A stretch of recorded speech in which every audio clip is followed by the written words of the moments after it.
How could Sarah betray me like this? The promotion, the one I'd poured my soul into for years, vanished like smoke, replaced by her smug smile across the conference table. My heart, a drum of disbelief and fury, echoed the silent screams in my mind. The CEO's words, unforeseen ethical concerns regarding your past project management, were a razor-sharp whisper of a lie. I knew, with a cold certainty, who had wielded the blade. The subsequent weeks were a blur of forced smiles and internal rage. Sarah, now head of regional operations, strutted with an air of unearned superiority, oblivious to the storm brewing within me. Every casual glance, every patronizing word, fueled a growing inferno. I began to observe, to listen, to piece together the fragments of her deceit, searching for the crack in her perfect facade. Late one evening, poring over archived project reports, a discrepancy caught my eye. A minor budget overspend on a joint venture, discreetly attributed to unforeseen market fluctuations, but the dates didn't quite align with the official company narrative. It was small, almost insignificant, yet it felt like the first loose thread of a much larger, darker tapestry. My intuition screamed, dig deeper. My investigation became a clandestine operation. I cross-referenced emails, financial logs, and meeting minutes, slowly unearthing a pattern of subtle manipulations and strategic omissions. Sarah hadn't just lied about me, she had systematically, almost imperceptibly, diverted funds and resources from multiple projects, funneling them into a failing startup owned by her brother, masked by fabricated success metrics. The evidence mounted, undeniable and damning. Screenshots, timestamps, recorded conversations, a meticulously constructed web of deceit, not just affecting my promotion, but potentially jeopardizing the company's integrity.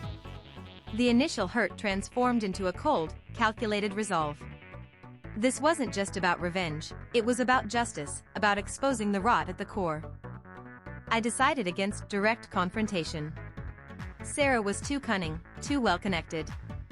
Instead, I crafted a strategy to expose her in a way that left no room for denial. I meticulously compiled a presentation, weaving together every piece of evidence into an irrefutable narrative, ensuring every slide was a precise, damning blow against her manufactured success. The annual departmental review meeting loomed, a perfect stage. Sarah, beaming, presented her achievements, oblivious to the impending storm. When it was my turn, I calmly projected the first slide. A ripple of unease spread through the room. The initial data seemed innocuous, but as I clicked to the next, then the next, faces began to drain of color. Sarah's smile faltered, replaced by a horrified grimace as the depth of my evidence became terrifyingly clear. I presented the financial discrepancies, the fabricated reports, the direct links to her brother's failing venture.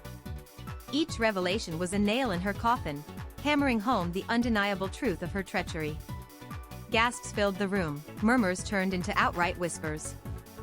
The CEO, his face a mask of shock and anger, interrupted Sarah's sputtering denials.